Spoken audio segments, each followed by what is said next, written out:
Welcome to Damn Good Movie Memories with your host, Brian Davis. This podcast is the cure for your long commute and super boring workday.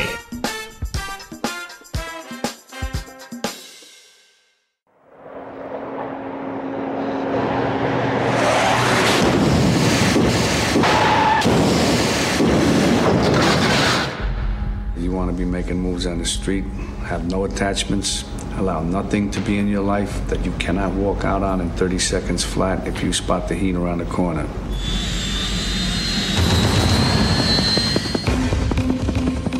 In the city of Los Angeles. Recognize the MO? MO is that they're good. If you think these guys are scoring more than passing through, I doubt it. A relentless police detective is on the trail. What do we got? Of a master thief. You're fugitive number one with a bullet. It's double the risk here. You're wrong. It's 4 times the risk, and I'm double the worst trouble you ever had. Clear! And his reckless partner. The bank is worth the risk. We should take it down. I want full surveillance, 24 hours, round the clock. We never close, open 7 days a week. Assume they got our phones, assume they got our houses, assume they got us. Bam, bye-bye. They get more daring with every score. What's the estimate? 12.2 million.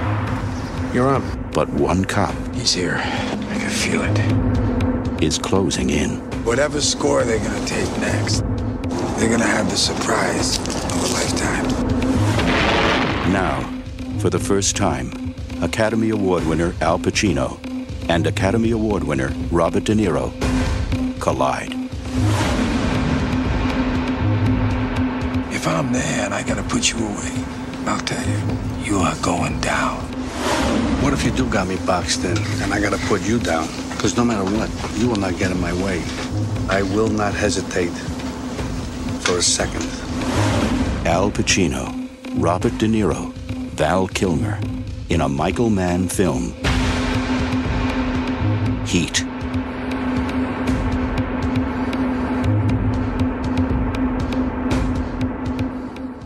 Hey there, it's Brian Davis, and for this week's episode, we're going to cover the movie Heat from 1995. The studio was Warner Brothers. The release date was December 15th, 1995. The running time, 170 minutes, and it was rated R.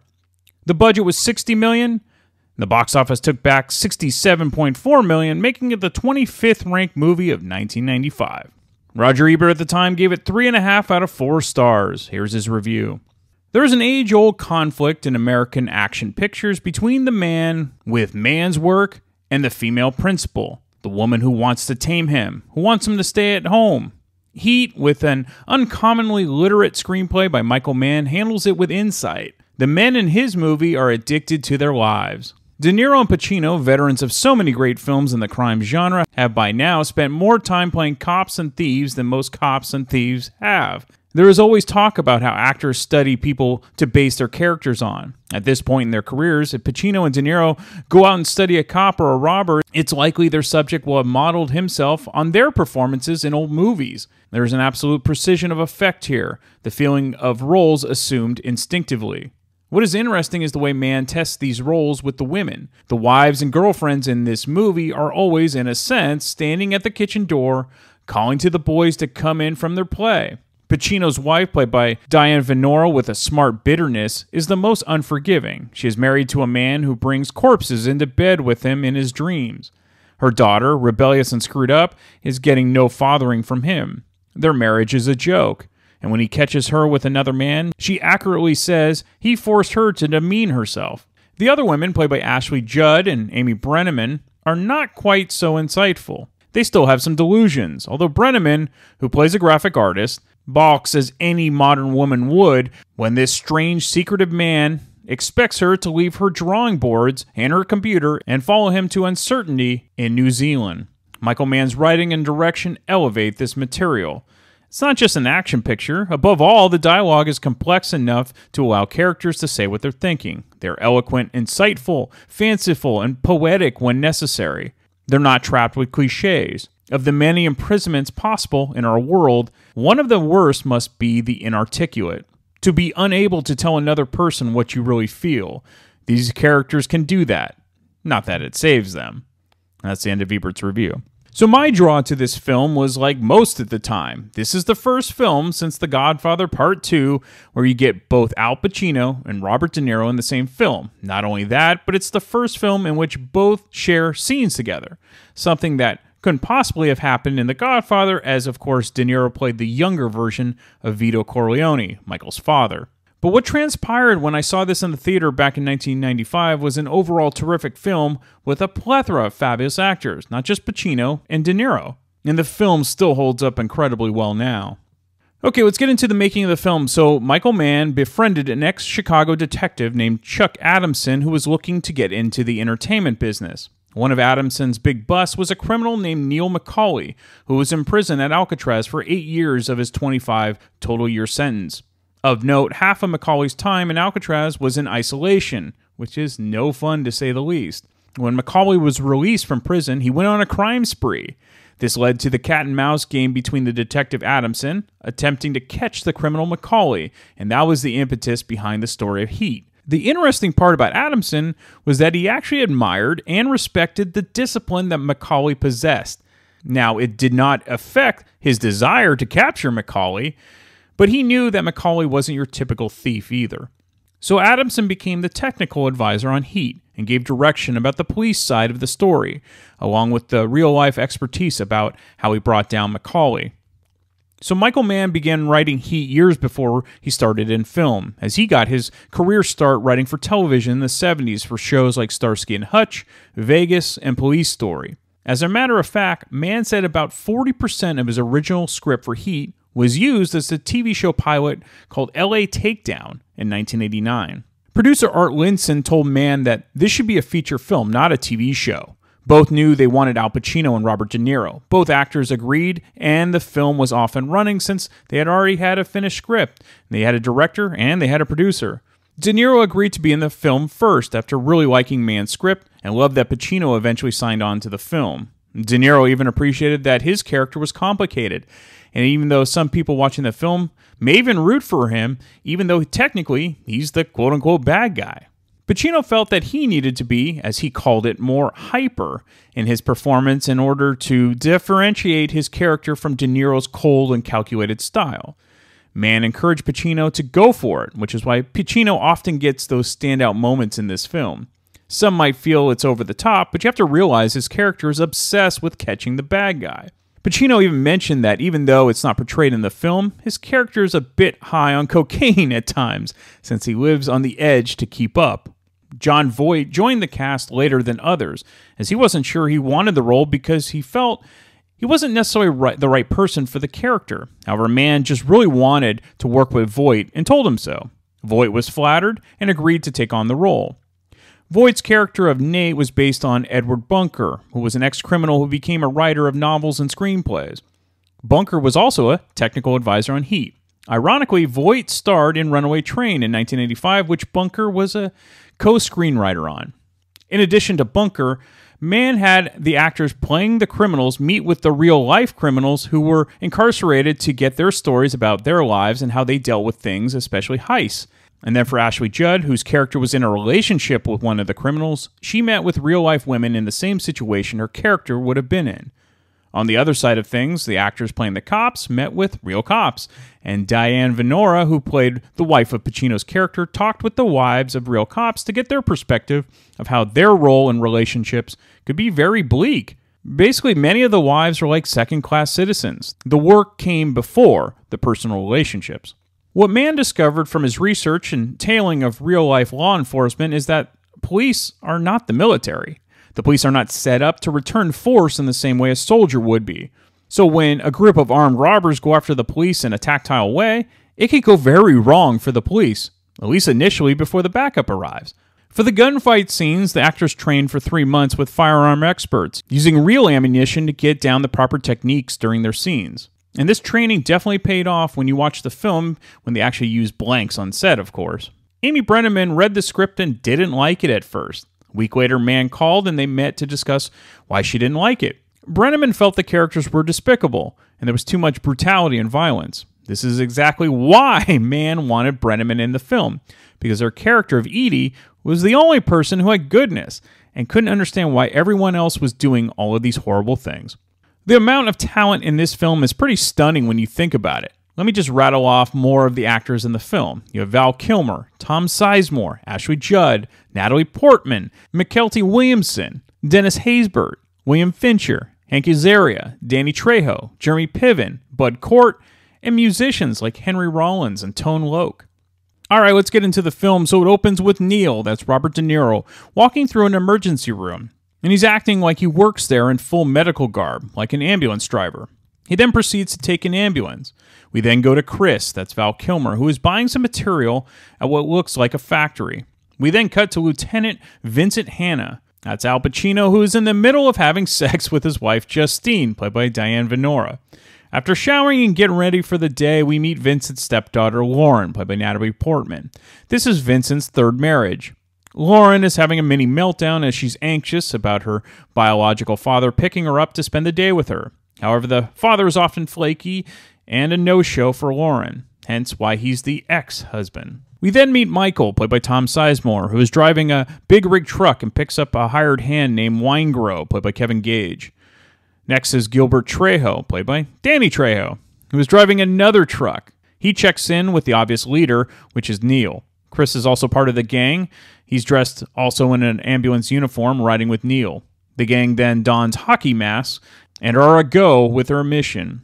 The ambulance acts as a diversion to stop traffic, in particular an armored truck filled with cash. Next, one of the big rig trucks crashes into the armored car, knocking it on its side.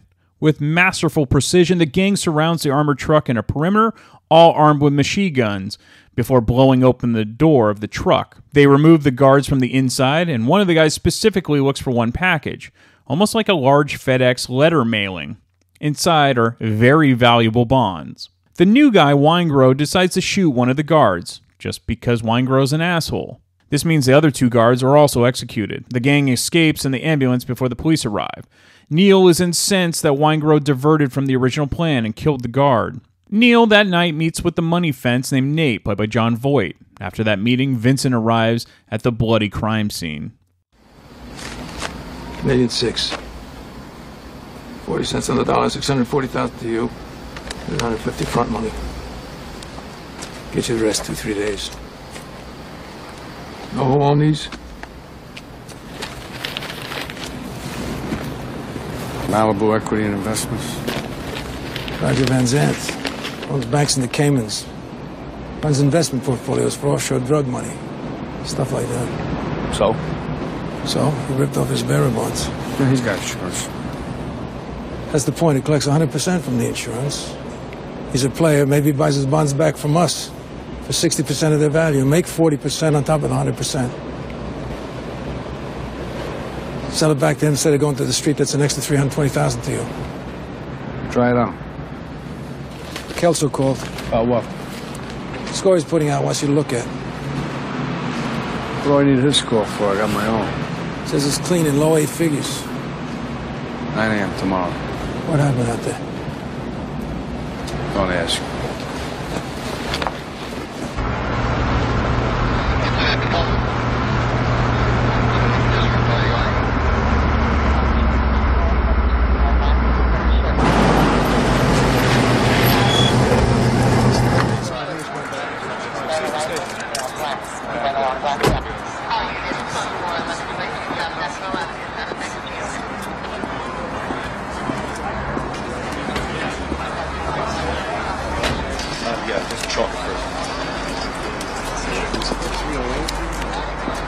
Find the ambulance? Dumped it 4 blocks from here. 22nd Street between Figueroa and Flower. They torched it, burned everything, the guns, closed everything. They were airborne. They taped the last few seconds of the black and whites doing demolition derby. Stolen out of Fresno 2 weeks ago. The yellow pickup truck out of Whittier day before yesterday. You taking this one, Lieutenant? Or does it stay in division? Look like gangbangers working the local 7-Eleven to you? Robbery, homicides, take me. All yours. We got 3 motorists. All they saw were men with masks. They were distant. The console TV man over there, however, he was closer. You ID anybody? Well, he was hiding. He heard it mostly. Okay, what about them? All right, now, according to TV Man, this guy started mouthing off. Smart? Yeah, somebody called a guard Slick. Slick? Yeah. Now, this guy, I figure this guy went for that holdout piece, ankle holster, right? From here. Bang, bang, bang, bang, bang. To the side. This guy here has got what appears to be a double tap entry wound to the sternum. Tattooing around the head wound, scorched bone, close range, probably executed.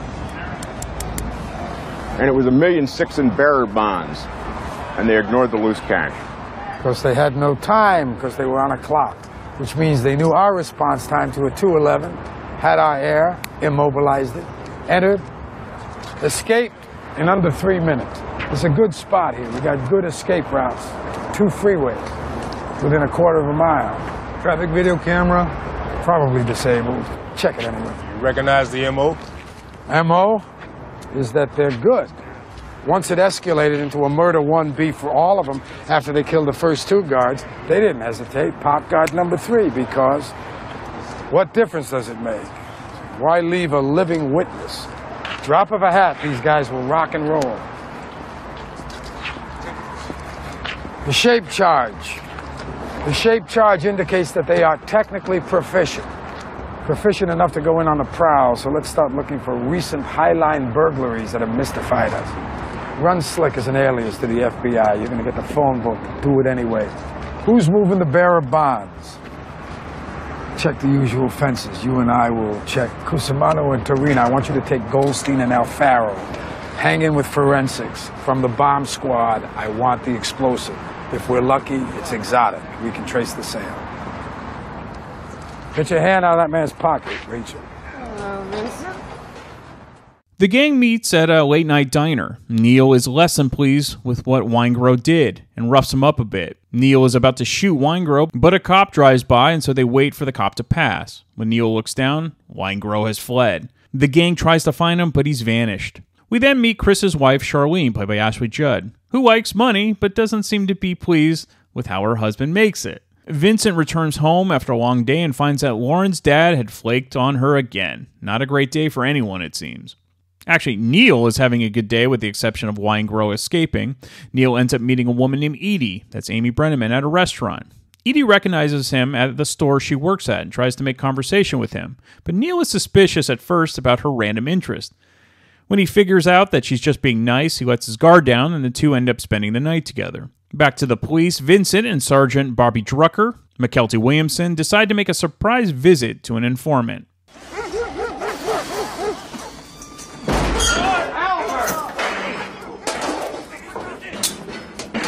Albert. Listen, man, what you doing coming in for, man? You crazy? This ain't Disneyland, man. You were supposed to get back to me last night. Where the fuck you been? I couldn't break free, Vincent, you know? Let's violate his ass right now. I do for you. You don't do for me. Is that it? Listen, man, I swear, I was out all night, man. I'm hitting like one of them flamingo matador guys, man. That's got nothing to do with you me. know, I was cutting it real smooth. I'm generating leads and shit for you. I'm a dancer, man, you know. Bullshit. I paged your ass all day. I can't stand fucking page. Oh, man, You're a speed freak, jacking methamphetamine again. Oh, man, where's your empathy, brother? It's a substance abuse Empathy problem. was yesterday. Today, you're wasting my motherfucking time. Vincent, man, Did you look. fall in love? Come on. Did you fall in love last night? You went off somewhere? Vincent. Just tell me that. I'll settle for it. You know what I mean? I'll buy that. Vincent. Give me all you got! Vincent, man. Give me all you got! I swear, man, my brother Richard's gonna talk to you. Man. I heard Richard. He gonna talk to you. Richard? Richard? He gonna meet you, man, I swear, tonight. He's not here, is he? No, he gonna meet you tonight. Tonight? What happened to right now? I employed him because I knew you was coming this AM. That's a bunch of bullshit. No, I swear, he said no. Because he in Phoenix. By the time I get to man, Phoenix, I swear, man, tonight's he'll the best be I can rising. do for you. He'll probably leave a note right on the door. Tonight's the best I can do for you, man. You know? He'll meet you at BJ's on Alvarado at 2 a.m. Be there. You be there, too.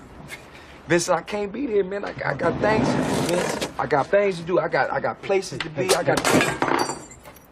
Be there.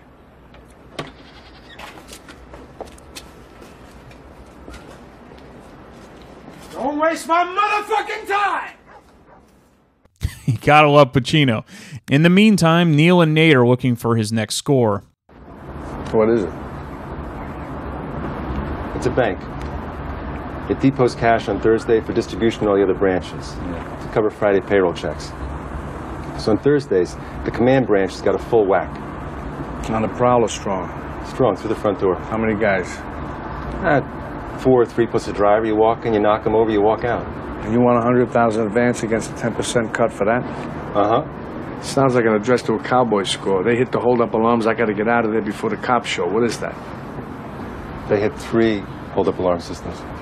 2 telco and a cellular.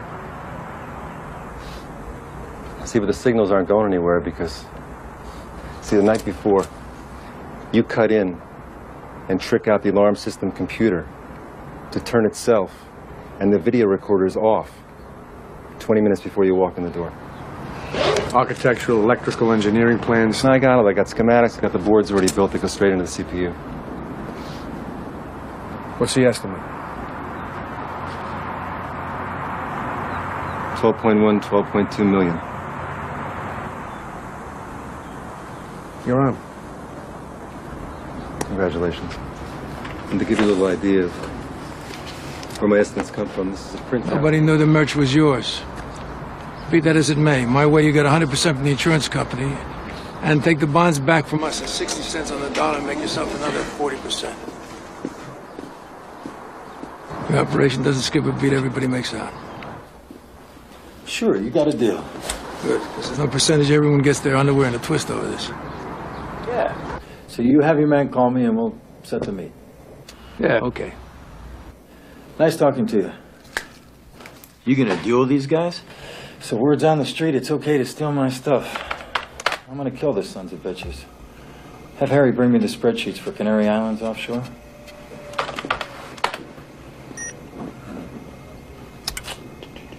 As I was saying, that's not really an estimate. Those are exact figures. I had a printout here of the cash flow of the bank for the past 2 months.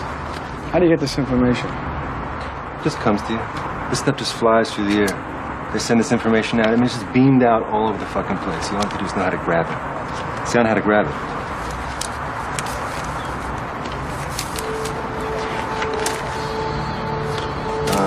Okay, here we go. 13.9 million. I bought it. Good. What'd I tell you? Yeah. We're on.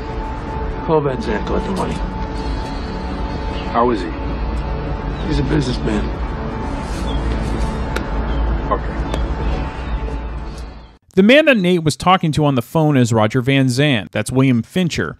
Essentially, Neil and Nate are selling back the stolen bonds to the victim, Van Zandt, which you can imagine does not please him at all. By the way, Van Zandt's main security guard is named Hugh, Henry Rollins. Neil returns to his oceanside house, this is Los Angeles after all, and it's the movies, and finds Chris sleeping on the floor after his fight with Charlene. Neil gives Chris some words of wisdom. What happened to you?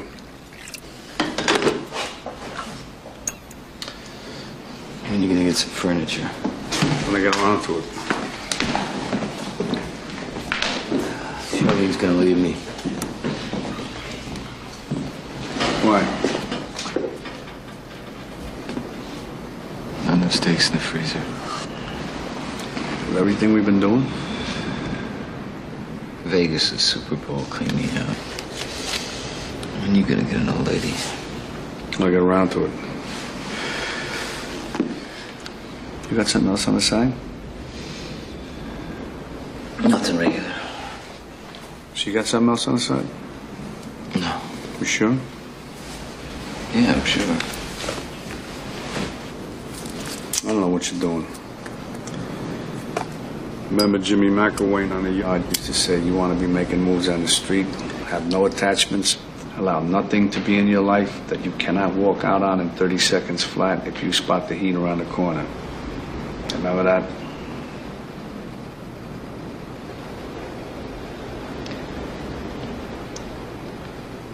For me, the sun rises and sets with her, man. Yeah? Yeah.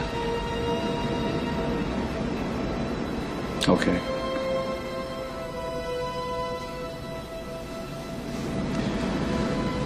Today we take delivery of cash from Van Zandt, then I drop a deposit on Kelso for this bank. Bank? What bank? What about the platinum thing next ready to fall? That goes to then the bank. Want some breakfast? Neil sets up a cash exchange with Van Zandt's man for the next day, but he's also keeping track of Charlene, whom he finds at a cheap motel with another guy. That's Hank Azaria.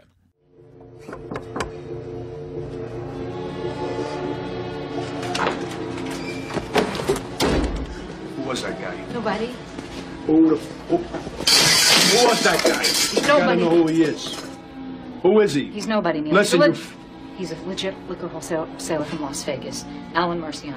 Chris is gonna straighten it up with you. It's too late. I'm sick of it. I'm sick of it. Shut up! Here's the deal. You will give Chris one last shot. After that, he fucks up, then I will finance setting you up myself, on my own, any way you want. Dominic will go with you, and my word counts. But right now, you will give him the chance. Clean up, go home. Clean up, go home. Vincent that night talks to another informant, played by rapper Tone Loc, who may know the slick connected to the armored car heist.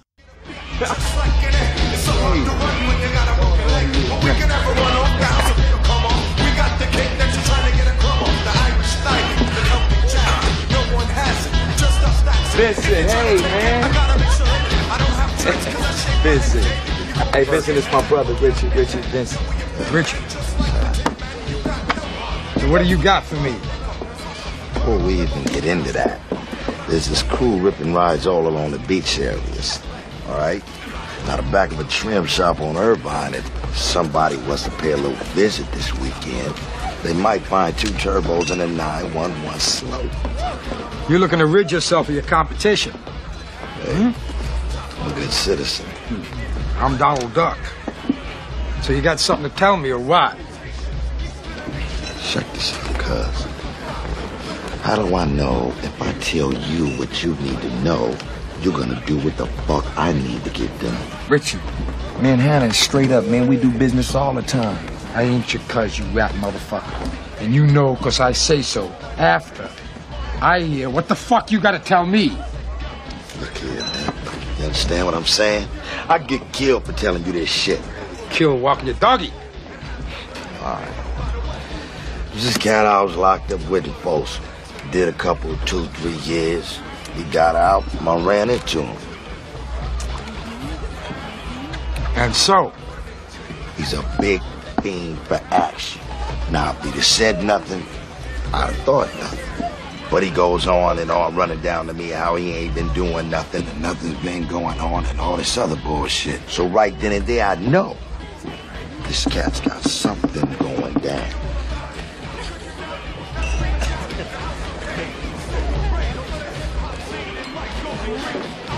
Pretty fucking great. Albert, what's wrong with you? You dragged me here. Waste my time like this. You saw a guy on the street who's an ex-con. That's right. Well, I am over fucking well. What do you want for that, a junior G-Man badge? Look here, man. You gonna make the call on them Porsches or what? Is you kidding me? Hey, I'm telling you, man, this slick is no motherfucking joke, man. You know what I'm saying? Say what? Say what? What? You said slick. What does that mean? Slick. That's what he calls people. Slick. And tell me about him. About 6 feet tall. A lot of jailhouse tats. Got a big-ass peacock right here.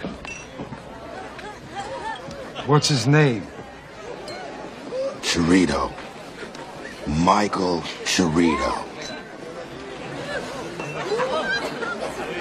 33 busts since 1976. 11 for armed robbery, 3 convictions, 2 out of a 3 to 5 year beef in Attica, 3 years in Marion, 5 years and folds him off a knockback to involuntary manslaughter.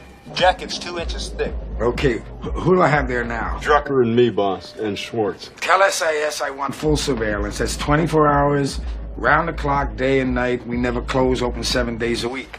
But the car, the house, the work, when he moves or sits, like in a restaurant, I want pictures of who he moves and sits with. Then you guys run makes on them. They got jackets. I want to see who they move and they sit with. I want it up and running by tomorrow night. Now they've got Michael's name, and the undercover squad will be on him. In the meantime, Neil and Chris have their exchange with Van Zant's men at an empty drive-in. Van Zant tries to sabotage the drop, but Chris and Michael are placed at various points to ensure they aren't screwed over. The package that Neil gets is just shredded paper. Neil is less than pleased and lets Van Zant know.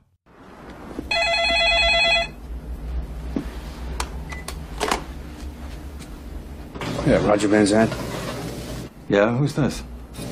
You know what this is. Yes, I do. Yes, I do. I sent a guy to deliver the package. He didn't call. Is everything right? Tell you what, forget the money. What? Forget the money. It's a lot of money. What are you doing? What do you mean, forget the money? What am I doing? I'm talking to an empty telephone. I don't understand. Because there was a dead man on the other end of this fucking line. Oh, he should have paid up. The gang goes out for a celebration dinner with their wives and kids, and unbeknownst to them, because Michael is on the cops' radar, now the rest of the gang is as well. In the meantime, Winegro, instead of staying low, decides to kill an underage prostitute after having sex with her. He's a thief and a serial killer, and this isn't the first time he's killed a prostitute. So Vincent is called to the crime scene, and it's another example of the harsh reality of his job. And part of Vincent's troubles is that he can't turn it off when he gets home. I guess the earth shattered. So why didn't you let Bosco take you home? I didn't want to ruin their night, too. What was it? You don't want to know. I'd like to know what's behind that grim look on your face. I don't do that. You know it. Let's go. Come on. You never told me I'd be excluded. I told you when we hooked up, baby, that you were going to have to share me with all the bad people and all the ugly events on this planet. And I bought into that sharing because I love you. I love you fat, bald, money, no money, driving a bus. I don't care. But you have got to be present like a normal guy some of the time. That's sharing. This is not sharing. This is leftovers. I see. What I should do is come home and say, "Hi, honey. Guess what? I walked into this house today where this junkie asshole just fried his baby in a microwave because it was crying too loud, so let me share that with you. Come on, let's share that. And in sharing it, we'll somehow cathartically dispel all that heinous shit, right?" Wrong. You know why? Because you prefer the normal routine. We fuck, then you lose the power of speech. Because I got to hold on to my angst. I preserve it because I need it. It keeps me sharp, on the edge, where I got to be.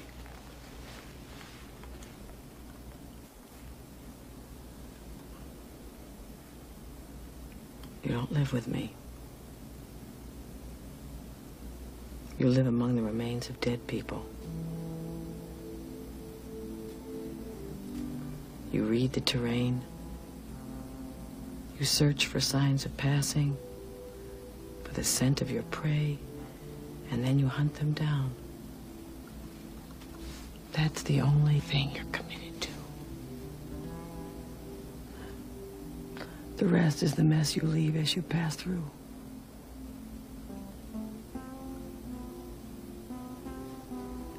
What I don't understand is why I can't cut loose of you. On the other hand, Neil is in love with Edie now, and thinks that maybe he's set to retire and live the good life with her outside of the U.S. What are you doing there? I was skiing. I was trying to ski. That's what people do there. You go skiing and you meet people and you try to have a good time. Did you have a good time? No. Why not? I'm not good at meeting people. You met me. Well, that happened without me thinking about it.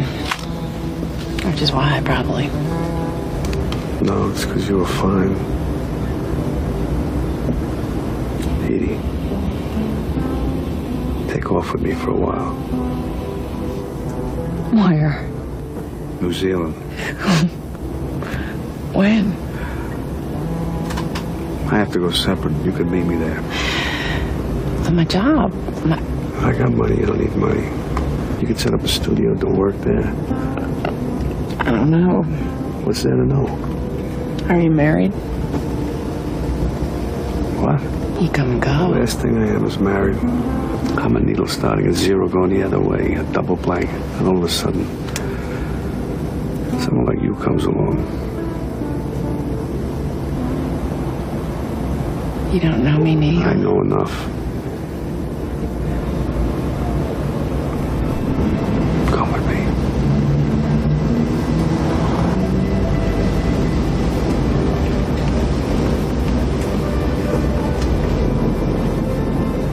What's wrong, baby? Nothing's wrong. Everything's right. Where you go?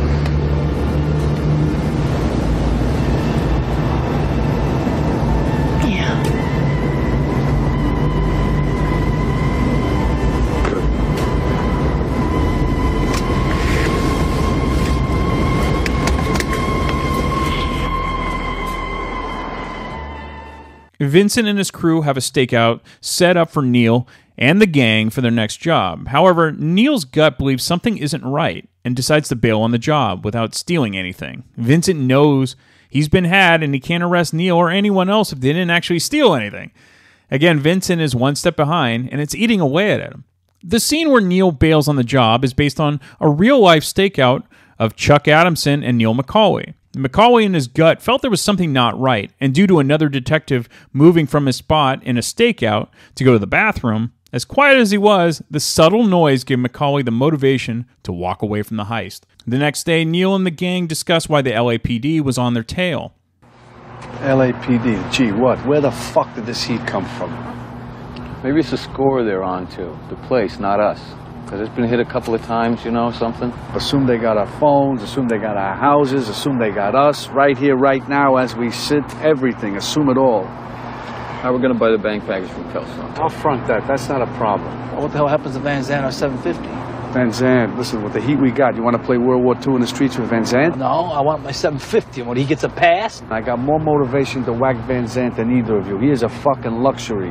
Our problem is take the bank or split right now. Do not go home, do not pack, nothing. 30 seconds flat from now, we are gone on our separate ways. That's it.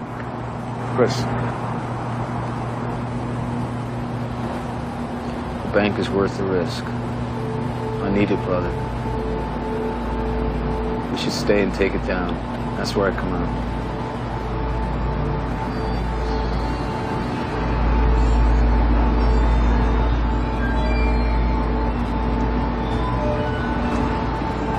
I roll with you, Neil, whatever. Whatever. No, not on this one, Michael. On this one, you're on your own.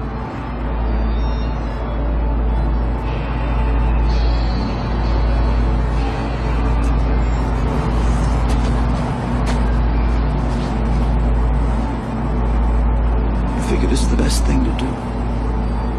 This is the best thing to do. I got plans. I'm going away after. So for me, the reward is maybe worth the stretch. Well, Elaine takes good care of you. You got plenty put away. You got T-bonds, real estate. If I were you, I would be smart. I would cut loose of this.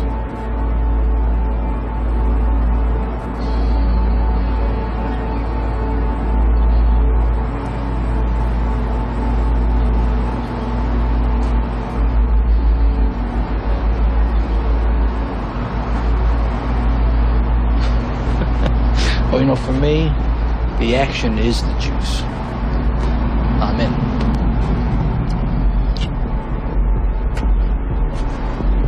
Go. Yeah, sure. Let's go. Fuck 'em. Let's do it. All right, let's go. We got a lot of work. Vincent decides to meet with the guy that's sleeping with Charlene at the sleazy hotel that Neil found her at. Excuse me, that... Tim, I gotta call you back. Wait, you have to have an appointment. Can I help you? Are you Alan Marciano? Yeah, and who the fuck are you? Who am I? Hey! Lieutenant Vincent Hanna, LAPD. L.A., this is Las Vegas. You don't even have jurisdiction here. Hey! Hey, I don't know who the fuck you guys think you're pushing around, but I know people here, okay? Las Vegas PD takes you into custody. You are extradited to Newark on a New Jersey warrant for smuggling cigarettes up from North Carolina 3 years ago, or you go to work for us. Cut and dried. That is it. Oh, shit. Charlene Shaharless. Who? Who? Who? Were you a fucking owl? The lady you've been talking dirty to on the telephone every day last week. Yeah, all right. You know what? You can't tie me to her. Well, who needs to? Because your ass is on a plane back to New Jersey, Jagoff. Oh, man. Why'd I get mixed up with that bitch? Because she got a great ass! And you got your head all the way up it! Jesus. When I think of asses, woman's ass, something comes out of me. So? So? No big thing. All I want is her husband and his whole fucking crew. Now you're gonna work with Sergeant Trucker here. One of the best lines in the scene. Great ass! Now that sound clip has been played over and over on many radio programs. It's classic Pacino. In the director's commentary, Michael Mann noted that Al Pacino improvised that line because she's got a great ass, and Hank Azaria confirmed it, saying that Al Pacino's unexpected outburst scared the hell out of him. He actually just terrified him, and that look of shock on Azaria's face was not acting at all. Next begins the great cat and mouse game between Neil and Vincent. Neil knows the LAPD is on them and decides to go to a shipyard to plan out their supposed next heist. However, this is just a ruse to bring out the cops in the open. Vincent catches on and is almost amused by this game. Now Vincent knows that he needs to be 3 steps ahead of Neil if he has any chance of catching him. So Nate gives the recon on Vincent to Neil. Kelso come through. Yeah, we can build a bank with these.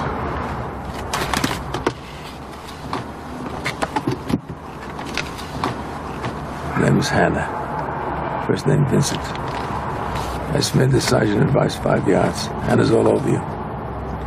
He's on all the work cars. Michael's house. Shaharless, not yours. They've been losing you at night. And there's a hot dog. Graduate school, Marine Corps. Lieutenant robbery, homicide, major crime unit. He's taken down some heavy crews. Blew away Frankie Yonder in Chicago. And he was a fucking maniac. He was working narcotics before that. That's the problem, is divorced twice. Current wife's Justine. He's why the extra heat. The vice sergeant says Hannah likes you. Thinks you're some kind of star. You do this shot, you do that shot. Look how sharp this guy is to figure that. Funny as a heart attack, man. 3 marriages, what the fuck do you think that means? He likes staying home? Means the man is one of those guys out there, prowling around all night, dedicated. With this guy, this much heat you should pass.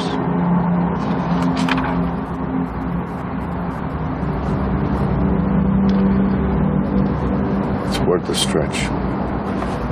This guy can hit and miss. You can't miss once.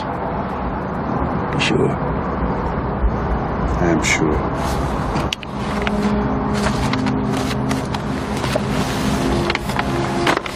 Let's go to the garage. Vincent decides to tail Neil. This leads to the scene that film buffs were waiting 2 decades for. A scene together with 2 of the best actors of their generation. How you doing? What do you say I buy you a cup of coffee?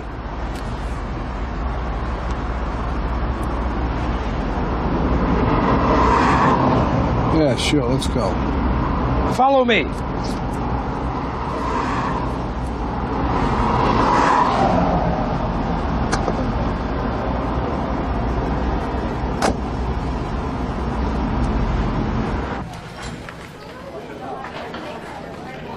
"7 years in Folsom. In the hole for 3. McNeil before that. McNeil is tough, as they say. You looking to become a penologist? You looking to go back?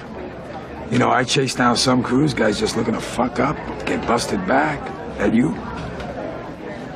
You must have worked some dipshit crews. I worked all kinds. You see me doing thrill-seeker liquor store holdups with a Born to Lose tattoo on my chest? No, I do not. Right. I am never going back. Then don't take down scores. I do what I do best. I take scores. You do what you do best, trying to stop guys like me. So you never wanted a regular type life? The fuck is that? Barbecues and ball games? Yeah. This regular type life, that your life? My life? No, my life. No, my life's a disaster zone. I got a stepdaughter so fucked up because her real father's this large type asshole. I got a wife. We're passing each other on the downslope of a marriage, my third. Because I spend all my time chasing guys like you around the block. That's my life.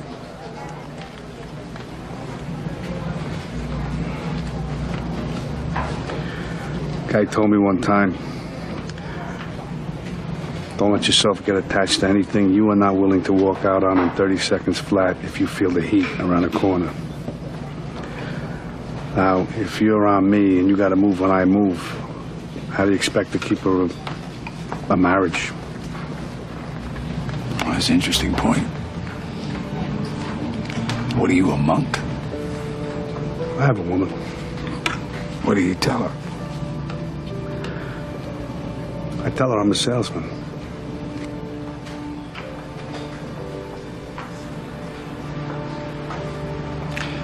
So then if you spot me coming around that corner, you're just gonna walk out on this woman?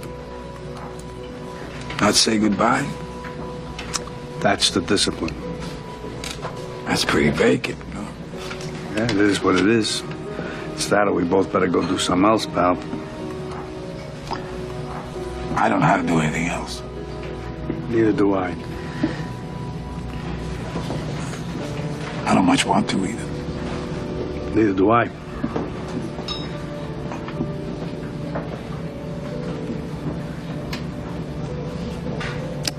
You know, I have this recurring dream. I'm sitting at this big banquet table, and all the victims of all the murders I ever worked are sitting at this table, and they're staring at me with these black eyeballs because they got 8-ball hemorrhages from the head wounds. And there they are, these big balloon people, because I found them 2 weeks after they'd been under the bed. The neighbors reported the smell. And there they are, all of them just sitting there. What do they say? Nothing. No talk? Just, they don't have anything to say. See, we just look at each other. They look at me. And that's it. That's the dream. I have one where I'm drowning. And I gotta wake myself up and stop breathing or I'll die in my sleep. You know what that's about? Yeah. Having enough time. Enough time to do what you want to do? That's right. You doing it now? No, not yet.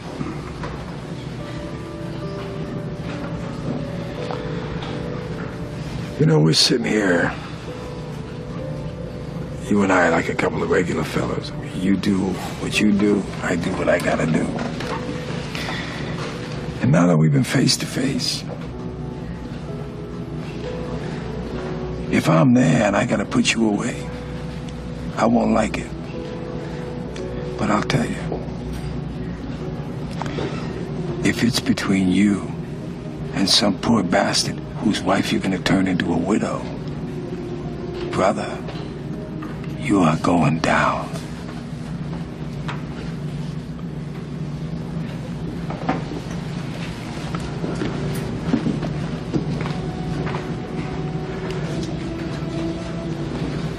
there's a flip side to that coin. What if you do got me boxed in? Then I gotta put you down. Because no matter what, you will not get in my way.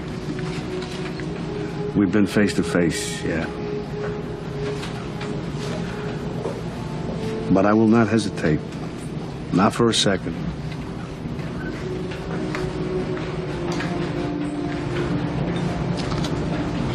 Maybe that's the way it'll be. Or, who knows? Well, maybe we'll never see each other again. By the way, that meeting in the film is also based on the real-life meetings between Chuck Adamson and Neil McCauley, where the two met for coffee to lay things out about where the two stood. For that great restaurant sequence, Michael Mann ran 2 cameras simultaneously in order to generate a greater level of fluidity between both of the rivals. Since there were no rehearsals for the scene, this approach gave both men more of a generous margin for improv experimentation. All right, there's a little over 70 minutes of the film still left and plenty of questions to answer, including where Dennis Haysbert's character comes into play, and ultimately the showdown between Vincent and Neil. As I mentioned, the draw to this film was finally getting Pacino and De Niro in the same film where they actually have scenes together. While you could definitely say the film is a bit bloated, it's still great because of the acting talent assembled, and it's absolutely fabulous. You may come for Pacino and De Niro, but the list of character actors, what I mentioned before, is ultimately what makes this film as good as it is. Now look, I'm the first one to tell you about how films are simply too long nowadays, but that's mostly because of the lack of acting talent and the overuse of CGI. It just makes films unbearable to my taste. Back in 1995, even though the dynamic was shifting from a great talking film, there were still gems that popped up. Heat combines good action with great dialogue. So enjoy Heat instead of wasting time with newer films that will never satisfy. There are plenty of older films you haven't seen or haven't seen in a while, and I guarantee they will be far more entertaining than today's Drek. Let's go through some of the deleted scenes. This one is season starting early. Michael goes shopping for hockey masks for the heist. Who you girl? 2. Huh? I got 2 girls. Ah, I got a boy that's 11. You like this? Yeah. They will too. Good. When does the season start? A little early for hockey, isn't it? Season starting early this year. 3/24/17. Right. 40.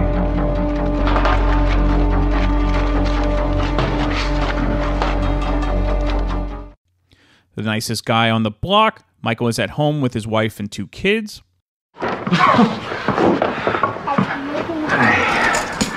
Here. Put this away. Hi, honey.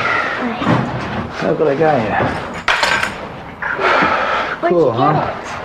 Oh. You okay?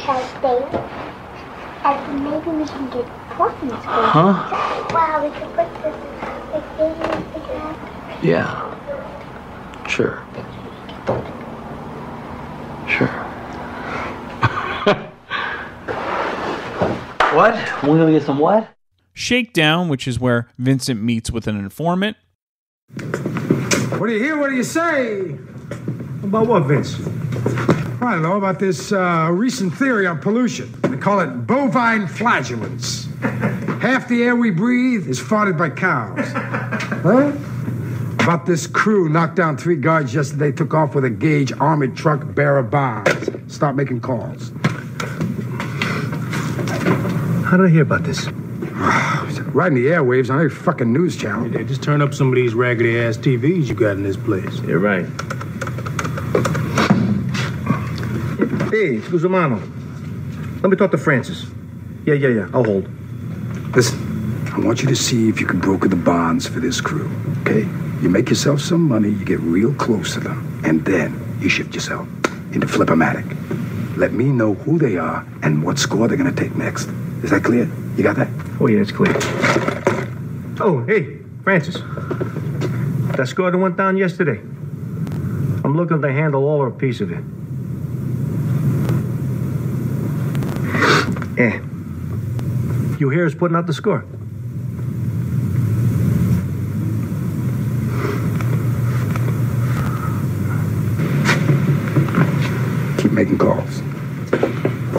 Listen, Francis, I definitely want a piece of this.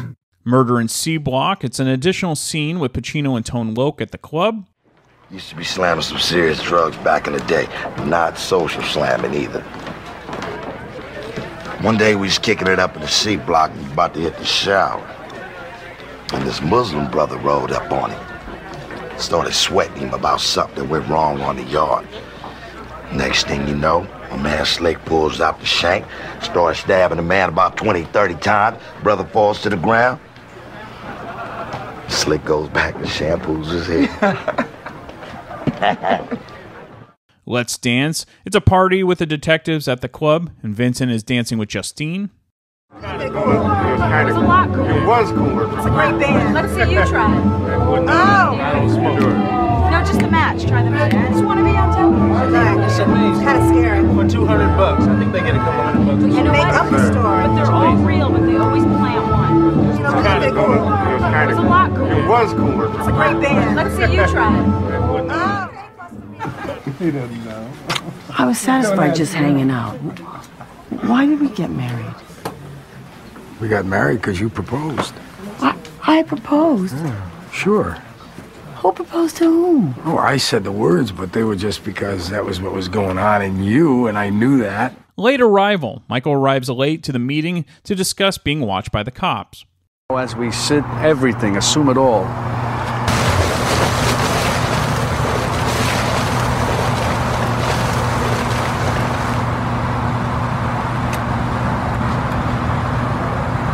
Radio transponders, one behind the wheel well, second behind the firewall, motherfucker. You know, they got onto the score. The night of the party, I dropped the lane. I swung by IGM to check out the junction box. That's when they got onto us. What else? Those motherfuckers got bugged. All they're gonna pick up out of here is RF interference. Where's Anna? Nate, Chris, Michael, and Don scout their next heist, then Gilbert is at a hotel with Weingrow. There's a slot.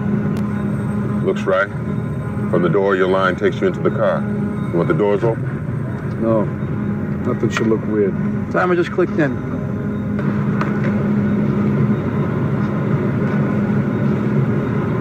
They go to 2 telcos in the cellular and the recorders are down. Police response time. There is none. The alarms are out. For you, this is a slow cruise down the boulevard. Cruise the slot one more time, then drop us. Let's take it.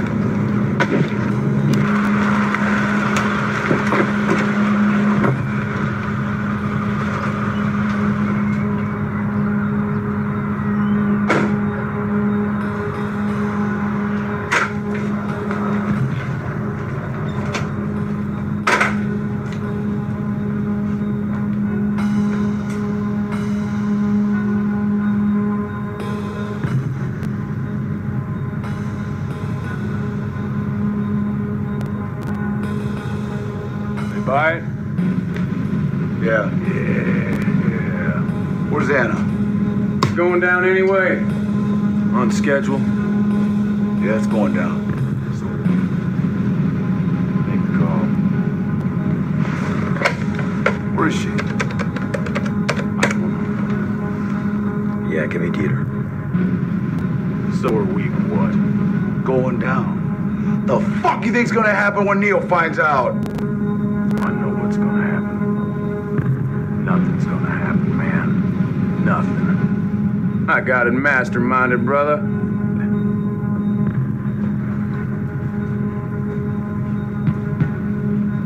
You hope.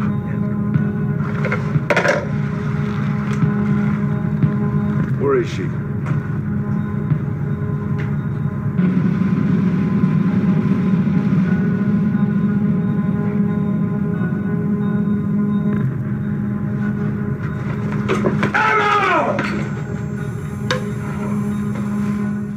Double the worst trouble. Neil checks in with Dr. Bob, that's Jeremy Piven, about Chris's injuries.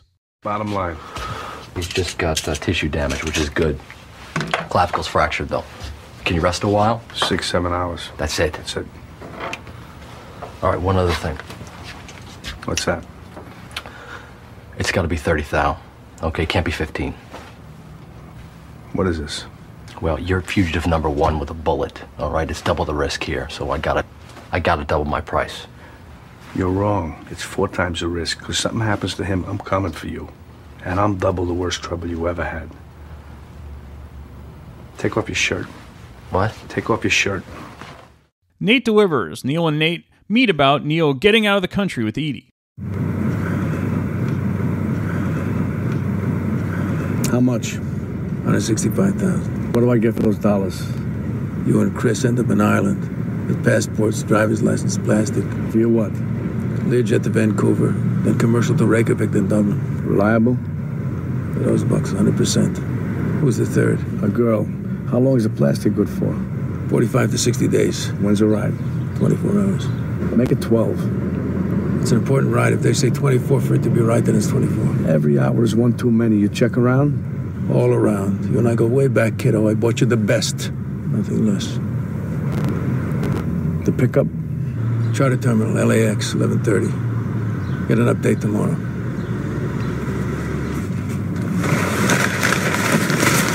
What is this? Also share 10%. Breeden's envelope is in there if you find anybody. The other bag I lost with Chorito.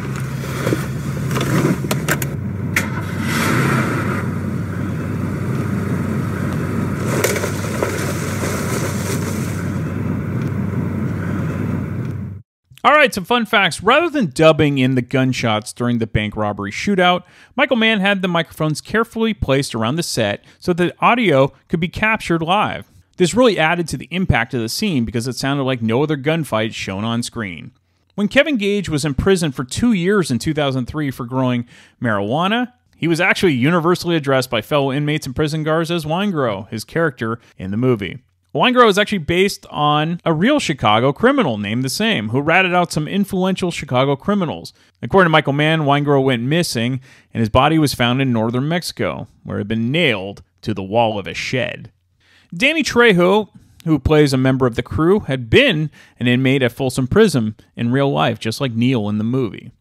According to Val Kilmer's autobiography, his agent tried to convince him to not act in this film because he wouldn't be paid what his stardom was worth by the budget, especially because at the time, Kilmer was filming Batman Forever. Even though it wasn't the greatest film, it was the highest-grossing live-action film of that year.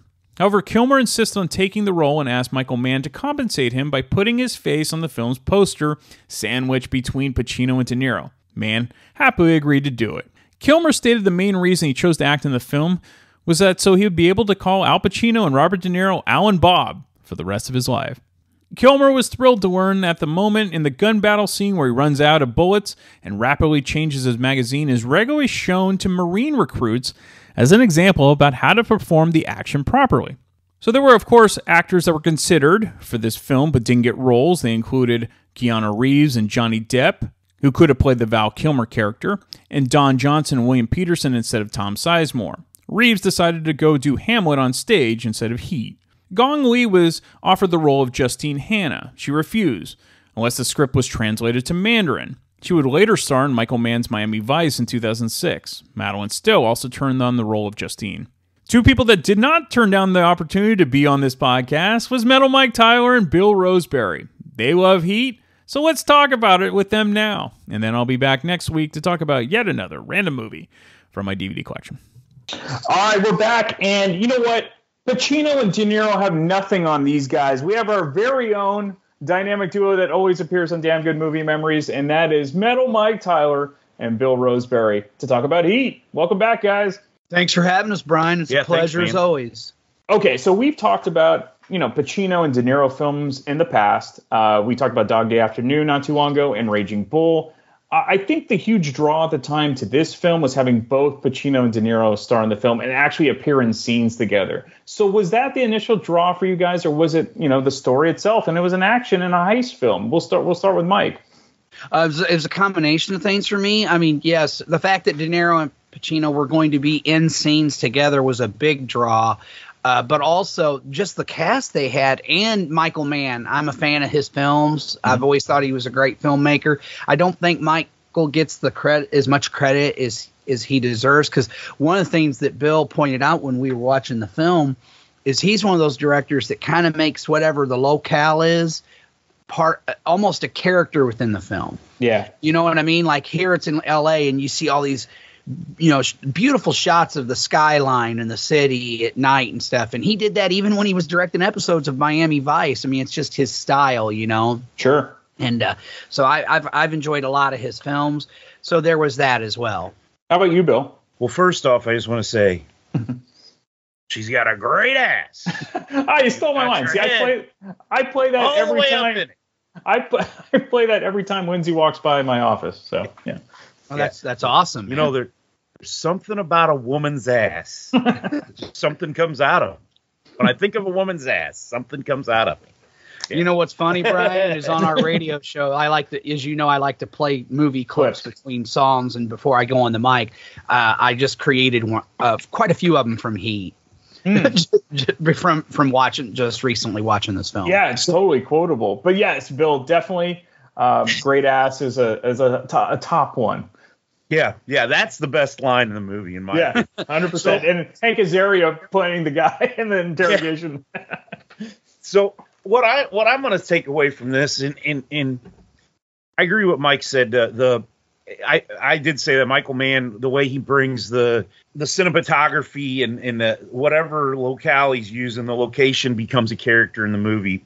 Watching Heat led me to, after we watched Heat, rewatch my favorite Michael Mann movie, which is Last of the Mohicans. Oh, there you go. I just finished watching that, and same thing. It brings those mountains and the waterfall and everything there. The scenery that they were in is part of that movie too, And I mean, he's always done that. What Collateral was that? Yes. Yeah, with Jamie Foxx and Tom Cruise, again, L.A. I mean, became part of the movie. I mean, yeah, he's great at doing that. But what I took away from this is, when you asked me to do this, I own this movie, and I always liked it when I was younger, but I got it because it was the first time De Niro and Pacino were on film together. I thought that was really cool, and I had to watch it. When I was younger, I thought it drug. Thought it was a little slow. I liked it, but I was like, man, it's so long, and it kind of drags in spots. Watching it again now, so we're talking, this is when it came out when I was 19 years old, and I watched it pretty soon after. It was probably early 20s I watched it, and I've seen it since, but now I am 48 years old watching it. It doesn't drag at all. I think there's something about age sometimes that can change the way you look at a movie. That movie is really well done and deserves all the accolades it gets. Like I said, I always liked it, but the fact that I thought it was kind of dragged in spots when I was younger, I don't feel that way anymore. It's very good. You're seeing the cat and mouse chase the entire time. You look at Pacino and his crew, they're the cops, and then you look at De Niro and his crew, they're the criminals, but they're basically the same. I mean, they're just two sides of a coin, but truthfully, they got each other's backs. They're tight knit. They're gritty. They have anger issues, probably, different things. And they're kind of the same guys. They're just slightly different because one's following the law, one's not. I mean, that's really their only difference. And I thought that was cool too, is he really built up these characters and constructed a world that was just drew you in the entire time. Yeah, absolutely. And that, Mike, do you feel the same way? Like when you first saw this, was it a little bit too long for you, or do you have a different opinion like Bill now, where you're like, oh, I love all of this? Well, honestly, I was kind of like, I mean, I liked it, but I was just like, I thought it was a bit. I'm like, oh, okay, I think this was hyped up because who was in it, and it was De Niro, and I mean, I liked it. Don't get me wrong, but I was a little like underwhelmed at the time. I got to be honest, this is not a movie I've went back to a lot. I watched it that one time, and I think I watched it one other time and still felt kind of the same way. I mean, I liked the performances and I liked some of it, but I was like, yeah, it kind of drags in parts, and it's just, I don't know, but I don't know, something about watching it this time, it's like I finally got it. I'm like, oh, I get it now, and I think one of the things, because there's been other stories and things that I've seen where they kind of show that duality, that like Bill said, it's two sides of the same coin. You got the police and their crew, and then you got Robert and his crew, and the fact that, because let's be honest with you, man, with ourselves, sometimes the feds and the cops will do anything to get their person, no matter what code they have to break, or even law sometimes, man. They will do some shady shit. In some ways, they're no better than the crooks, you know, in my point of view, you know. But I also know when you're in that world, it's real easy for people outside of that world to judge those people because you're not there. You're not in it, you know. That's right. And I think and also I've always been a big – I don't see things in black and white. I see things in shades of gray. I mean, case in point, a movie we reviewed before. Like, I remember the first time watching that, and I thought Captain Dudley Smith was a pretty cool guy. Like, yeah, he kind of bends the rules, and but he's after the scumbags, and he's really, you know, like that whole speech he gives to Edmund about, would you shoot a guy in the back? Would you do these things if you know? And then he's like, don't ever do that if you got to make those decisions, you know? I'm like, this guy's all right. And the movie he's talking about is L.A. Confidential. Yes, that's right. It took me a second. I'm like, what's he talking about? All right, yeah, L.A. Confidential. I should have said that, but I'm going. But then, like, when you find out later, and I got to admit, I said it before, my jaw dropped to the ground. I was like, could not believe. I was like, what? Didn't see that coming at all. And I love movies like that, you know. But, yeah, it's kind of the same thing where it's like, you know, you got these two guys who they're on the opposite sides. And the whole diner scene, at first I was always like, well, this was just to give them an excuse to have an interaction with each other. But then later when I realized that Robert used it to distract him, that's right, and his team from, you know, it was there was an objective there, and it was really just a really amazing scene between both of them where they're both like, hey man, if I gotta fucking take you out, I'm gonna take you out. I'm not gonna hesitate, you know. That's right. It was really, really, really cool, man. I mean, and like I said, everybody's performances. I mean, Val Kilmer, of course, was great, man. It's tragic what's happened to him. Just such an amazing actor, and well, everybody in it was great. I mean, everybody. The supporting cast was awesome. Yeah, and one of the things that I thought was really cool. I mean, for one, two of the cops that he used. I mean, Ted Levine. I mean, wasn't you know, Ted Levine? You've been, you know, Buffalo Bill, Silence of the Lambs. He makes him a good guy, and he was kind of a psycho at that point, but. Especially for Michael Mann to do it, making Wes Studi one of the cops. I mean, at that point, I don't think I hated Wes Studi, and I mean, he's just kind of a background character in this, but I mean, he'd been Magua in Last of the Mohicans. It was amazing. And you hated him so much, and now Michael Mann makes the next movie, brings him back, and now completely flips him onto the cops, and he's you know, he was a good guy, you know, from Dances with Wolves and Last of the Mohicans. I hated Wes Studi. I'd never seen him play a good guy. And when I saw him as a cop, I was like, well, that's interesting. That was one of the things that stood out to me when I watched it, was like, he should be on De Niro's crew, you know, not over there. But, you know, where Val's a bad guy, which you're not used to seeing Val play a bad guy at that point, that was kind of different for me, too. Seeing some of those flips that they did with the actors, you know. So it was cool. The cast is just amazing, from Danny Trejo to Henry Rollins to Tom Sizemore to William Fichtner. I mean, even, you know, Ashley Judd, Amy Brenneman. I mean, it was really well done. Great cast. I mean, it just, it is. It's just a very well done movie. Well, yeah, and Natalie Portman's Natalie Portman, Dennis Haysbert, of course. So I mean, we all love Dennis Haysbert, man. Yeah, because I think that a lot of times people do, well, it's just Pacino and De Niro, but this really is a great ensemble film. And without all those side characters, I don't think having this long runtime works. Part of the reason the long runtime works is because you have all these great side characters as well, played by great actors. Correct. Yeah. Correct. Now, I mean, some of those people maybe weren't what they became. Like, I don't think anybody knew who Natalie Portman was, even Danny Trejo at that time. It was early on, yeah. Hank Azaria was pretty early on for him too. Even Jeremy Piven playing Dr. Bob. That's a good one too. Yeah, Mike brought that up. I'd forgotten about Jeremy Piven being in it, but yeah, they had even Sizemore. I think was fairly new at that point because he hadn't done Saving Private Ryan yet. So those are all people that were good actors, though, so he put them in that ensemble. He probably kind of built some of those careers, truthfully.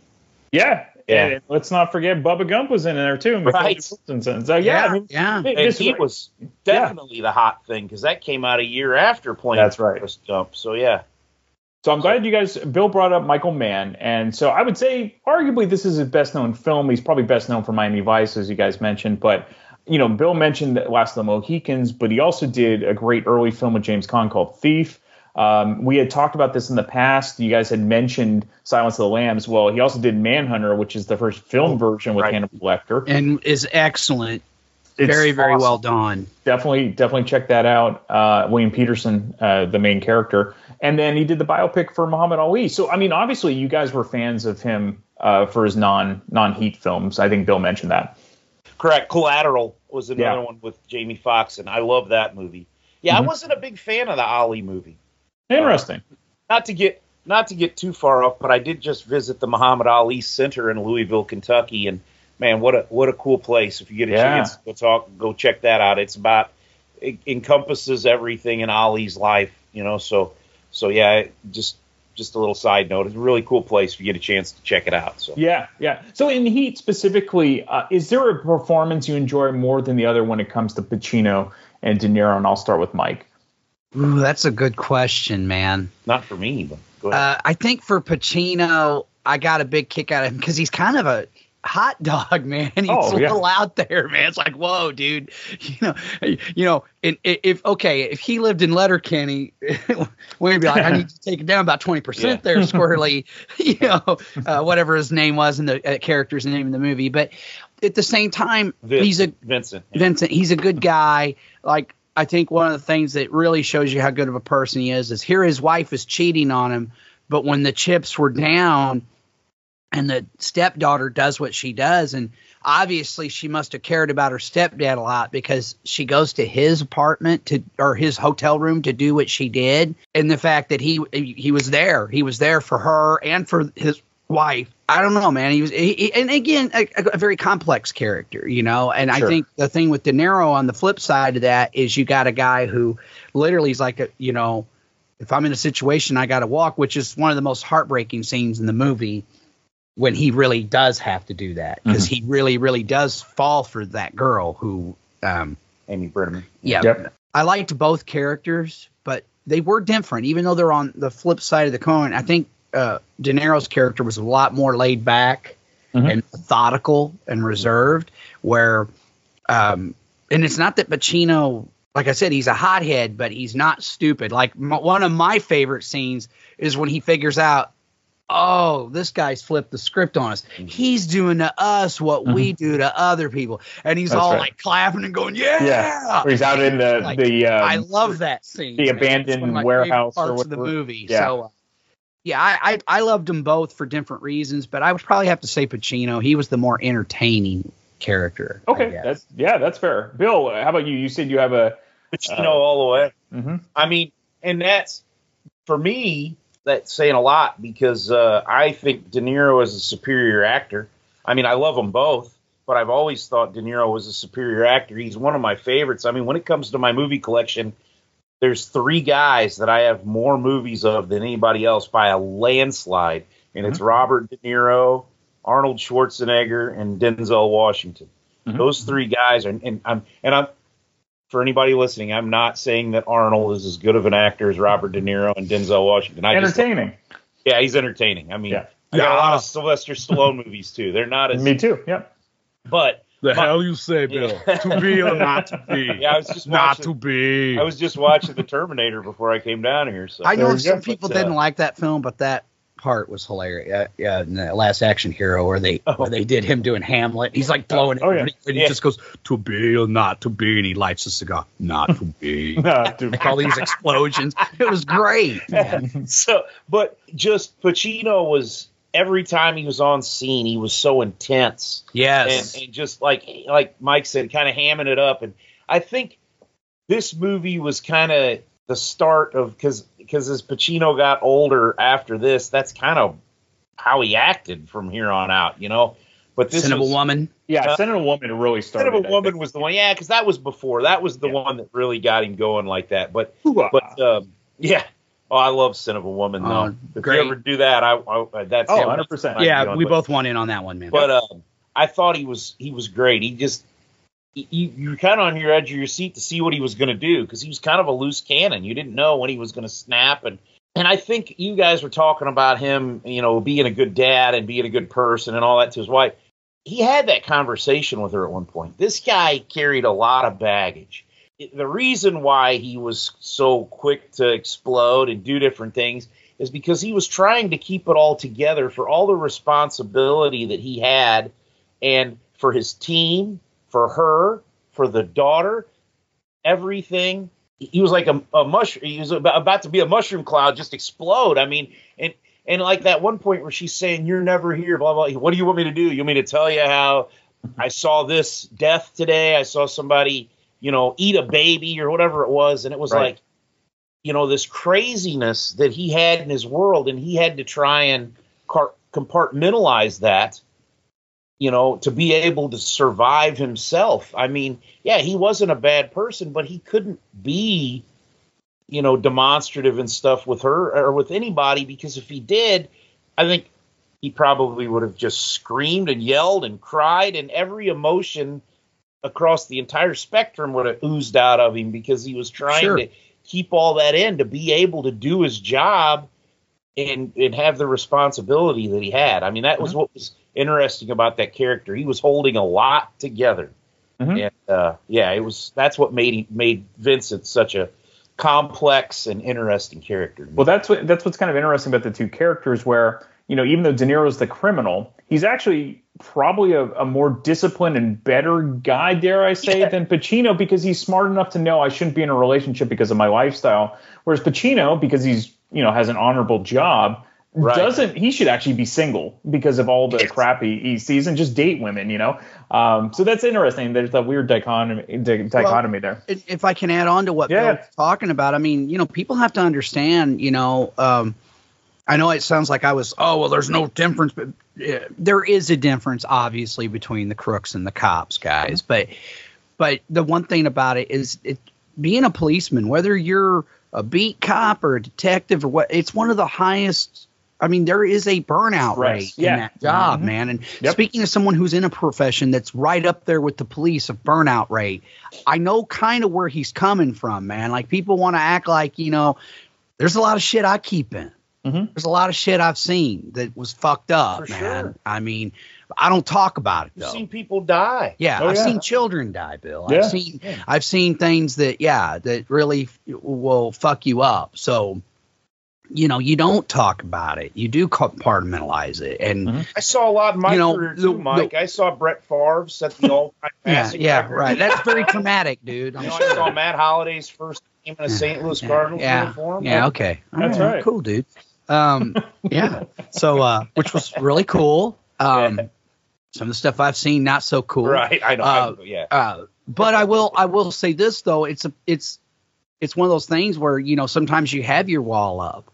And I think both characters did have their wall up. Case in point, when Robert's character first meets the lady and she's asking all these questions because she recognized him as a customer at the bookstore she worked at. And at first he's all like, "Who are you?" And, you know, because again, he's thinking, all right, are you a fucking Fed? Are you guarded all the time? Are you somebody that's trying? Why are you asking me these questions almost? And she's like, "Hey, dude, you know," and then he chills out, you know, and they get to know each other, and he actually breaks his own rule, which again is a fascinating thing. Like, this girl was interesting enough to him to where he was willing to cross that line, a line he probably had never crossed before, I'm assuming.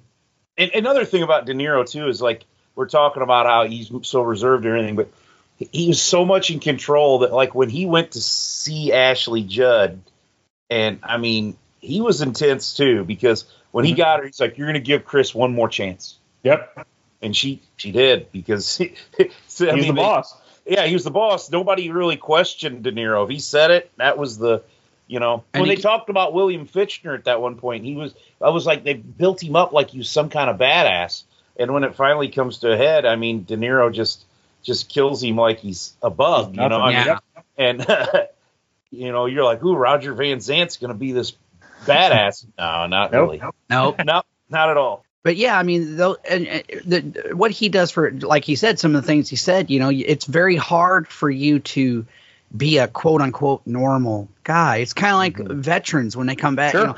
You know, they go and they experience all this, and then they're expected to just come back and be a normal person. Yeah. It's not going to happen, folks. You know, Yep, right. You know, and I think that was really cool that they showed that side of it. That he's going to be guarded and he ain't going to open up. And you know, I mean, I know a guy who was a police officer, good dude. He ended up getting in trouble though because he kept getting called out to these domestic abuse cases. And after the third time, and the dude actually came at him, he beat the fuck out of this guy. Sure. I mean, beat his ass. Ended up losing his job. Now he's doing something else and has a whole other career and now, doing great. But I forgot about that. That's a good point, Mike. he very, and you know, he's a good dude, but he just couldn't take the bullshit anymore. And that's where I there's no way I could listen to some of these scumbags with their confessions, and I would be like Richard Tyson in Something About Mary. I would grab the dude and just start bashing. Yes, there's no way I could do what they do. He was great in Kindergarten Cop, by the way, too. Yeah. All right, let's pivot a little bit. So let's just talk about heist films in general. I love a good heist film. This is definitely one of my favorites. But for you guys, what makes a great heist film? Is it the details of the heist? Is it the pre-planning? Or is it simply, you know, the execution? You know, what does it for you guys? And we'll start with Bill. I like to consider myself to be, you know, fairly organized and try and think things out a little bit and do strategic thinking more than tactical thinking in life and at work. I think that the strategic planning of the heist, when it's done and you see all the setup of it, it builds up the drama and the intensity of it and makes it suspenseful whenever it takes place. Whenever the heist takes place, I think all of that stuff builds up to set it up. So I think all of that is important. Whether it's this movie or I'm trying to think some other really good heist movies. Reservoir Dogs. Reservoir Dogs, The Italian Job. The Ocean's movies. I don't really like those. Oh, really? Examples. No. Is that because they are successful? I don't know. Well, The Sting. I mean, The Sting's probably the greatest. The Sting is a good one. The Sting, it might be the best. Yes. Yeah. The best. I mean, that one, I showed that to Mike again here recently. That movie is probably underrated. That movie is phenomenal. I had forgotten how good that movie was. I saw it years ago as a little boy with my mom and dad, you know, because that movie came out in the 70s, you know. Yeah, 73. And I think I saw it on TV, and I liked it, you know. Phenomenal. When I'm like, oh, yeah, this is a really cool movie. But, yeah, all those movies, you know, there's suspense in it, and The Italian Job, there's the revenge factors in there. Same with Sting. I think when you add in something like that, it adds to it. Yes, the intensity of it, because you got a reason why they're trying to do this. I mean, those are always good too. But yeah, I think all that stuff is great. You can't just go into it and all of a sudden, oh, there's a heist. You know, I mean, the pre-planning is great. If you just go into it blind like that, you get Dog Day Afternoon, in which that's right, and that was kind of a clusterfuck. Or Bonnie and Clyde. Bonnie and Clyde, yeah, it was still great movies, but yeah, it's just different. But I like I prefer to see the organizational, you know, setup of the heist. Yeah. Too. So if you guys, and I'll let Mike handle this one, and then Bill can chime in. If you guys were to perform a heist, what would you go for, or have you before? I want maybe it's been too many years that you guys can talk about it. But no, if you were going to perform a heist, what would you do, Mike? Well, Bill, guys, I can't talk about all that. Right. For, statute of limitations. So I'm just statute of limitations. Is it up yet? No. You know, call me crazy. I mean, I would never go through with it, but I remember when the casino here in our area, Alton Bell, first opened up, me and my buddies joked about heisting it, you know. But how I would do it, I have not a clue. I mean, that's one of the things I really like about these type of films is, you know, your question earlier about what part of it. I love all of it. Yeah. The planning, you know, because let's be honest, man, and this isn't just heist, it's anything. I mean, look how many battles and famous wars and stuff didn't go according to plan. Right. Because nothing ever goes according to plan, usually. something. What's that old saying? The best laid plans of mice and men often go awry, and that is so true. Yep. And sometimes you have to adapt and overcome, which is a big thing in the military because everything's not going to go according to plan. No matter how well you plan it, when it comes to executing it, shit happens. Okay, you have to adapt. You know, and I think that and especially in movies like Heat. And that's what was kind of cool, because as much as I love Reservoir Dogs, it's really before the heist and the aftermath of the heist. Was interesting. So different. Yes, and the fact that it jumped around, you know, because the movie literally starts off with the dude in Harvey Keitel's back seat with white interior with blood all over. You're like, what in the hell is going on? But with Heat, man, you actually see the heist, and I got to say that's probably one of the most intense heist scenes I've ever seen on film. I mean, it is intense. It is insane. It's beautifully shot. And that's why I was like, holy shit, man, this movie, I can't believe I didn't see the greatness of this movie before. Like I said, don't get me wrong. I liked Heat. It wasn't like, oh, I hated it, but I was a little underwhelmed at the time, man. Now I'm like, holy shit, this is probably his best film, right up there with Last of the Mohicans as far as I'm concerned. It's fantastic. It was almost as good as Point Break, wasn't it? No, that's a fun heist film too. Well, I like Point Break. But I love Point Break. I love Point Break, but Point Break's one of those movies that's kind of of the time. What are you talking cheese about? dick. Yeah. Okay, very over the top, kind of like Commando. Commando, though, is even more over the top. I mean, what I love about Commando is the one-liners. Whoa, chill, dude, you're going down, dude. Yeah, dude. You know, Utah 2. Yeah, give me 2. But I mean, I do like Point Break. Don't get me wrong. I was joking. God, let me catch the last surf, dude, because we all know that would happen in real life. But oh, thanks for spoiling it, Mike. Oh, hey, you're welcome. That's me, spoiler man. Yeah, so that's what Heat's missing. If Heat had Patrick Swayze in it, it'd be a masterpiece. Be a masterpiece. Man. Yeah, that's right. And then he would tell, you know, in fact, he should have played the guy that De Niro killed. Oh, yeah. Wayne Grove? Yeah, he should have played Wayne Grove and then be like, dude, just let me do this last surf. And then you can kill him. Yeah, Wayne Grove, we didn't even talk about that guy. What a piece of shit that guy is. Shit. Oh, my God. The whole movie is because of him. Yeah. The entire movie. Yeah, because they wouldn't. I don't think they would have gotten turned on to their crew if he hadn't flipped out and did what he did. And then when he does what he does, and then you find out that he had been this guy who'd been killing these women. He's a serial killer on top of everything else. It's like, wow, De Niro's crew should have done a better job of vetting that guy. Yeah. But by the way, fun fact about the guy who played Wayne Grove. It's Kevin Gage. He was married to Kelly Preston from 85 to 87. I didn't know that. I didn't know he was married to her. Yeah. I knew he was as an actor, but I mean, good actor, man, and I've seen him in a ton of other things, man. But I did not know he was married to Kelly Preston. Yeah, good on him. Good for him, especially those years. Yeah, she was a good-looking woman, man. Yeah, she was. I think the chaotic shootout scene was my favorite part of the movie. It was just insane. It was intense, and it was like almost like it was just, and in the crowd and everything was just it was just so well done. So I got to say all of it, dude. I mean, that's what makes a heist movie a heist movie. And one of the interesting things about this movie is you bring up because I said it that night, like the part where Tom Sizemore picks up that little girl. Mm-hmm. Now maybe it's up for interpretation. My interpretation of it is he was trying to save her. Mm-hmm. He never made any kind of. He didn't put the gun to her head. Put a gun to her head or make any. He was carrying her like he was trying to get her out of the way. And I thought that was interesting about these guys because they did have a code and they weren't trying to hurt normal everyday people. They were only hurting people that were. That's the whole reason why De Niro's character was pissed at Wayne Grove because it was like what he did and the situation. Not only is he making it complicated for them, but there was no reason for him to kill that man. When they shot the last guy.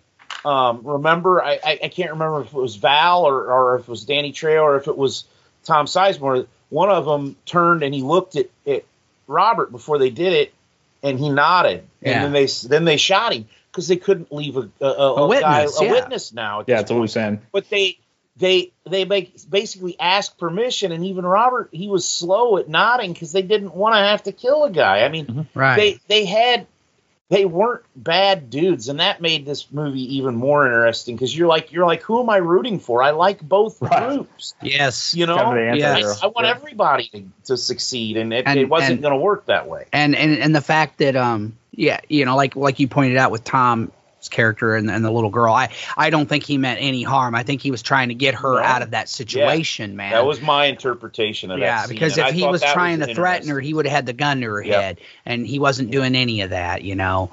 The only guy who was a piece of shit was Waingro. And Van Zandt too. Yeah, Van Zandt. Yeah. And Hank Azaria. Yeah, those guys suck. Oh, and there's a lot of people that suck. Fucking Pacino's wife. He was kind of a douche too. Oh yeah. But he finally gets what he deserves after the zombie apocalypse. Yeah. What Walking was Dead. his name on Walking Dead? Oh, you would ask. What was his name? He was the guy that ran Maggie Hunt. Maggie was that. Started with a Y or ended with a Y. He had a I don't remember. No, Jeffrey. No. Oh well. Anyway, that was the guy. Yeah, I hated him and. Yeah, he was a piece of shit in Walking Dead. Hated him in Walking Dead. Yeah. Gregory. Gregory. Yeah. Yeah. Al Pacino should have beat his ass. Yeah, he should Well, have. we're gonna leave it on that note. Sorry, we've kind of got off on a tangent there. Brian. No, this is That's great. what we do, though, Brian. I mean, why do you have us on? Well, I got it. Well, I'm trying to prepare for my next heist, so I got to get off now. We're gonna wrap it off here. But thank you guys for doing this, and looking forward to the next episode that you guys are on. Actually, it's something that may be crime related as well. So a little tease there. Talk to you guys later, man. All right. Thanks, take Brian. care, man. If you enjoyed this podcast and are an iTunes user, please do the show a favor and head on over to the official iTunes page for Damn Good Movie Memories. Be sure to leave a rating and a review. This will allow the show to appear higher in the algorithm and spread the joy of this podcast to the masses. If you are not an iTunes user, you can still listen and subscribe on Podbean at damngoodmoviememories.podbean.com. Be sure to like us on Facebook under our Damn Good Movie Memories page. You can also listen to a limited number of episodes on YouTube. I hope you enjoyed this week's episode, and be sure to tune in next week for an all-new episode of Damn Good Movie Memories.